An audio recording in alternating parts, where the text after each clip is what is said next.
Good morning everyone. I hope आप लोग की हेल्थ अच्छी होगी और पढ़ाई लिखाई अच्छे से चल रही होगी। मम्मी पापा की बातें मान रहे होगे आप और बड़ों की रिस्पेक्ट कर रहे होगे। ठीक है, हर चीज़ को प्रॉपर टाइम दे रहे होगे, चाहे वो खेलना हुआ चाहे वो पढ़ना हुआ। आज हम एक नया चैप्टर स्टार्ट करने वाले हैं और चैप्टर का नाम है weather, climate and adaptations of animals. तो इस पर्टिकुलर चैप्टर में हम वेदर कैसे चेंज होता है, क्लाइमेट्स क्या होते हैं और वेदर चेंज होने के पीछे जो रिस्पॉन्सिबल फैक्टर्स हैं उनके बारे में थोड़ा सा हम जानने की कोशिश करेंगे। और लास्टली जो डिफरेंट क्लाइमेटिक कंडीशंस होते हैं या फिर वेदर कंडीशंस होते हैं, उन वेदर कंडीशंस में एनिमल्स कैसे अपने आप को ढाल लेते हैं या फिर उस पर्टिकुलर कंडीशन को कैसे अडाप्ट कर लेते हैं, उसके बारे में पढ़ने की कोशिश करेंगे, समझने की कोशिश करेंगे। उसमें होता ये है कि जैसे क्या होता है कि हम इंसानों की क्या है कि हम इंसान तो इतने ज़्यादा स्मार्ट होते हैं कि हम अब किसी भी कंडीशन में, किसी भी वेदर कंडीशन में चले जाएँ, अपने आप अपनी कंफर्ट के हिसाब से अपने क्लाइमेट को ही चेंज कर लेते हैं। उसका प्राइम एग्जांपल है एयर कंडीशनर। आप कितना भी गर्म क्लाइमेट में पहुंच जाओ, जहाँ पे बिल्कुल ही गर्मी बर्दाश्त नहीं होती है, आप अपने आप को कंफर्ट में रखने के लिए अपना जो है आप एसी जब इंस्टॉल करते हो, बस आपको इलेक्ट्रिसिटी चाहिए। इलेक्ट्रिसिटी भी आप इंसानों ने ही बनाया। तो क्या करता है कि वो जिस रूम में एसी लगा हुआ हो उस रूम के टेम्परेचर को जो है कंट्रोल कर लेता है और अपने हिसाब से एक पर्टिकुलर टेम्परेचर पे लेते आता है। तो जहाँ पे बाहर 45 डिग्री से ज़्यादा का टेम्परेचर था, वहाँ पे आप अपने रूम के अंदर जहाँ पे एसी लगा हुआ है वहाँ पे 18 डिग्री 20 डिग्री आपने टेम्परेचर किया हुआ है। ठीक है, तो इंसानों की तो कोई प्रॉब्लम ही नहीं होती है, इंसान अपने लिए कंफर्ट वगैरह खोज ही लेता है। लेकिन मुश्किल होता है जानवरों को। अब जो जानवर बिल्कुल ठंडे एरिया में रहता है, जिसको बहुत ज़्यादा गर्मी बर्दाश्त करने की जो है आदत नहीं है, वो अगर एक पर्टिकुलर कंडीशन में उसको रखा जाए तो फिर उसके लिए दिक्कत हो सकती है। हो सकता है वो सर्वाइव ही ना कर पाए, कुछ दिनों में उसकी इवेंचुअली डेथ हो जाए। या कुछ ऐसे भी जानवर हो सकते हैं जो पहले ठंड मौसम में रहते थे, अब धीरे धीरे गर्म क्लाइमेट को भी अडॉप्ट कर लिया कि अब चलो ठीक है, आदत पड़ गई है उसको गर्म क्लाइमेट में रहने की। तो इन सब चीज़ों के बारे में हम थोड़ा सा समझने की कोशिश करेंगे इस पर्टिकुलर चैप्टर में। आपका काम वही करना होगा कि चैप्टर कंप्लीट होने के बाद आपको एक्सरसाइज ज़रूर करना है और एक्सरसाइज के सारे क्वेश्चंस करने होते हैं। आप लोगों में से कई लोगों ने कुछ ही क्वेश्चंस करे हुए थे, कुछ क्वेश्चंस स्किप कर दिया था, तो वो नहीं करना है। अगर अभी सारे क्वेश्चंस अटेम्प्ट करते हो तो फिर वो बाद में आपको हेल्प करता है। ठीक है, तो आपको ये भागने वाला डर नहीं रहता है कि अरे चलो ठीक है, अगर इसको ये क्वेश्चन अटेम्प्ट करने का मौका ना, मतलब कि कुछ ऐसा हो जाए कि आपको क्वेश्चन अटेम्प्ट ना करना पड़े, ये वाली फीलिंग नहीं आएगी। अब हर तरह के क्वेश्चंस को फेस करने की हिम्मत आ जाएगी आपके अंदर। ठीक है, तो स्टार्ट करते हैं चैप्टर। इंट्रोडक्शन में ये कुछ चीज़ों के बारे में बताया हुआ है। Weather and climate have a great impact on our daily life. हमें पता ही है कि जो भी वेदर कंडीशंस होते हैं, वेदर कंडीशंस में चेंजेस क्यों ज़रूरी होते हैं। वेदर कंडीशन में चेंजेस का सबसे ज़्यादा इम्पोर्टेंस इस चीज़ पे है, हमारा क्रॉप उस पर डिपेंड करता है। जो भी क्रॉप्स हम लगाते हैं खेतों में, वो क्रॉप्स डिफरेंट क्लाइमेट्स पे डिपेंड करता है। कुछ ऐसे क्रॉप्स हैं जिनको बहुत ज़्यादा गर्मी चाहिए होती है, कुछ ऐसे क्रॉप्स हैं जिनको बहुत ज़्यादा बारिश चाहिए होती है, कुछ ऐसे भी क्रॉप्स हैं जिनको बहुत ज़्यादा ठंड चाहिए होती है। तो अगर वेदर और क्लाइमेट में चेंजेस ना आए तो क्रॉप्स जो है प्रोड्यूस नहीं कर पाएंगे। हम क्रॉप्स प्रोड्यूस नहीं हो पाएगा तो फिर फूड का शॉर्टेज हो जाएगा और बिना फूड के तो इंसान का सर्वाइवल पॉसिबल नहीं है। ठीक है, तो ये कुछ फैक्टर्स, ये कुछ मतलब ये वन ऑफ द रीजंस है कि वेदर में और क्लाइमेट में चेंजेस होना बहुत ही ज़्यादा ज़रूरी होता है। ठीक है, फिर कह रहा है कि वेदर एंड क्लाइमेट डिटरमाइन, सबसे पहला तो the type of clothes we wear, किस तरह का कपड़ा हम पहनने वाले हैं, ये डिसाइड कौन सा फैक्टर करता है, वेदर एंड क्लाइमेट। अगर मौसम में ठंड बहुत ज़्यादा है तो हम गर्म कपड़े पहनेंगे, अगर गर्मी बहुत ज़्यादा है तो हम कॉटन क्लोथ्स पहनना प्रेफर करते हैं। तो कुल मिला के ये कह सकते हैं कि अगर वेदर जो है, वेदर के ऊपर ये डिपेंड करता है कि हम किस तरह के कपड़े पहनने वाले हैं या कौन से कपड़े पहन रहे हैं। Mode of transport we use, mode MODE होगा, MOD नहीं होगा, MODE, mode of transport we use, किस तरह का ट्रांसपोर्ट का मीडियम हम यूज़ कर रहे हैं वो भी डिपेंड करता है वेदर और क्लाइमेट पे। क्या हुआ कि अगर आपको यहाँ से काफ़ी दूर जाना है, ठीक है, तो मोड ऑफ ट्रांसपोर्ट जो है आपके पास एक तो पर्सनल व्हीकल हो गए जिसमें बाइक आ गई, कार आ गया। अगर आपके घर में दोनों है, एक सिनेरियो लिया जाए, कार और बाइक आपके पास दोनों है और कहीं पे जाना है, थोड़े ही दूर आपको जाना था, बाइक से आपका काम चल सकता था, जाना बहुत ही ज़्यादा ज़रूरी था, लेकिन बारिश बहुत ज़्यादा तेज़ हो रही है, तो हमें जो है कार ही लेना पड़ेगा, क्योंकि अगर आप बाइक से जाओगे तो बाइक से भीग जाओगे तो बीमार हो जाओगे। जो काम करने गए थे, जो काम के पर्पज़ से आप जा रहे थे, वो काम शायद ढंग से हो भी ना पाए।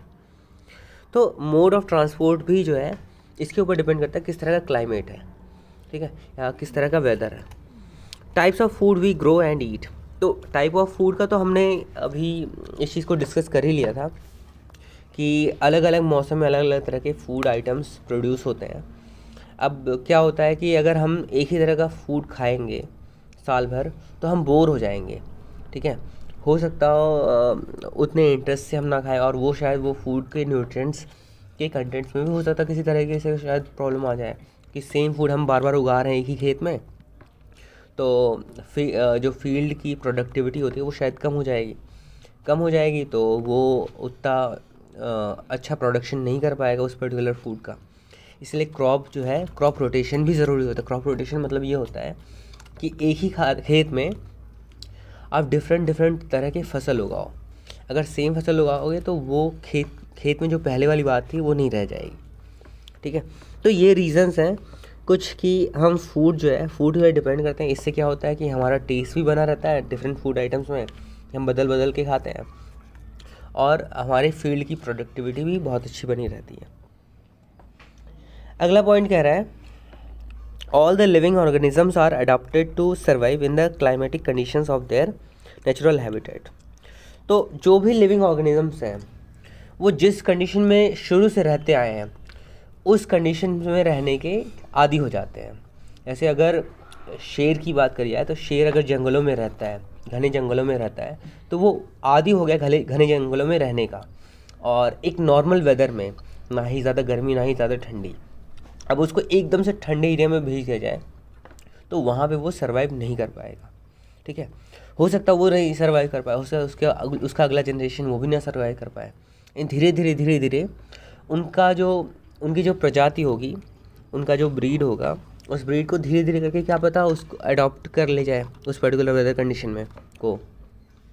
तो उस पर्टिकुलर वेदर कंडीशन को जब अडॉप्ट कर लेगा तो अब ठंड में भी शेर रहना स्टार्ट कर देगा, ठीक है। तो ऐसे ही कुछ होता है, ये क्या कहते हैं नेचुरल हैबिटेट इसको बोलते हैं, जिस तरह के इन्वायरमेंट में कोई भी जानवर नेचुरली रह रहा हो, शुरू से रह रहा हो, उसको ज़बरदस्ती कोई भेजा ना गया हो, किसी तरह का उसके ऊपर फोर्स ना किया गया हो, उस तरह के इन्वायरमेंट को क्या बोलते हैं, उस तरह के वेदर कंडीशंस को क्या क्लाइमेटिक कंडीशंस को क्या बोलते हैं। या फिर ऐसे हम बोल सकते हैं कि उस तरह के सिचुएशन, ऐसा सिचुएशन जहाँ पे कोई भी जीव, कोई भी लिविंग थिंग अपने नेचुरल हैबिटेट में रह रहा हो, उसको क्या बोलते हैं, उसका पर्टिकुलर हैबिटेट बोल सकते हैं, है ना। जो जिस भी एनवायरनमेंट में वो रहने का आदी हो, उस एनवायरनमेंट में अगर उसको रखा जा रहा है तो उसको बोलते हैं उसका नेचुरल हैबिटेट, मतलब ये उसका घर है, एक तरीके से नेचुरल घर है, ऐसे बोल सकते हैं हम उसको। वेदर के बारे में कह रहा है the day to day conditions of the atmosphere at a place with respect to temperature, humidity, rainfall, wind speed etcetera is called the weather at that place. कह रहा है कि day to day conditions of the atmosphere, हमारा जो आसपास का area है, आसपास के एरिया का जो डे टू डे कंडीशन होता है at a place with respect to temperature के रिस्पेक्ट में, humidity, rainfall, wind speed etcetera, ये कुछ फैक्टर्स हैं। इन फैक्टर्स के रिस्पेक्ट में जो भी हमारे आसपास का एटमॉस्फेयर का कंडीशन होता है उसी को क्या बोलते हैं, वेदर एट दैट प्लेस।